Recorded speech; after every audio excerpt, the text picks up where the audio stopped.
information perceived by women versus men is something that we really ought to consider when we're disseminating information, whom we should use. Because as social workers, we currently do this in the sense that we go through community leaders and community liaisons because they're the ones that will influence their populations. So to do this and centralize it to the households, whereas women may be the more favorable to perceive certain information, I think that's one of the things that we'll definitely take away from this. I am particularly impressed with the gender part of it. It's something that we really hadn't considered, to be honest. Okay, listening to Dr. Campbell and how she explained it, I now can see how that fits into the things that we need to do.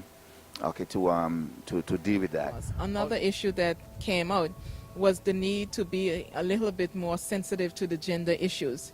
We tend to group all vulnerable persons as one, and for this workshop, it was really emphasized that different sex respond differently. Male respond differently to a message than a female.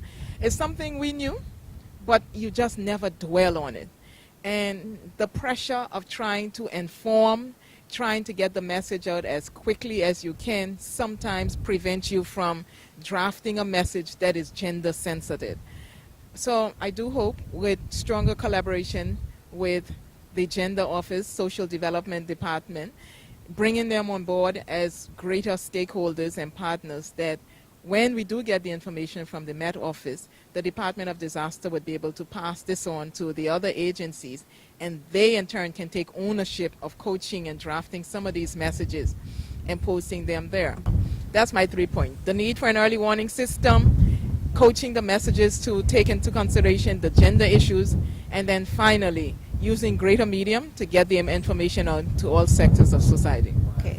What I'll take away is a more in-depth view on the way messages are communicated, because men and women do see things differently, and the way it was brought across at the workshop really opened my eyes, and to hear the different expressions and how persons saw it really made me think deep that we need, as the office, we're a small body, but we need to make ourselves available to whenever DTM or whoever needs us to assist them in that area.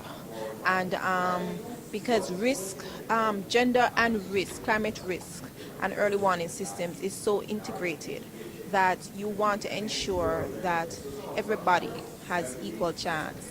And so we want to, that's one thing I'm taking away, just to ensure that the messages are clear and collective so that we actually communicate and not just speak. But what really got me was the whole gender issue. It's something that I think many of us for some time just saw it as something as simply as being male or female, but from the outcome of this meeting, it's clear that it's a lot more in depth. It deals with kids, it deals with the disabilities of individuals, it even deals with the elderly. A particular parent that is a single mom in a household, and she's also disabled.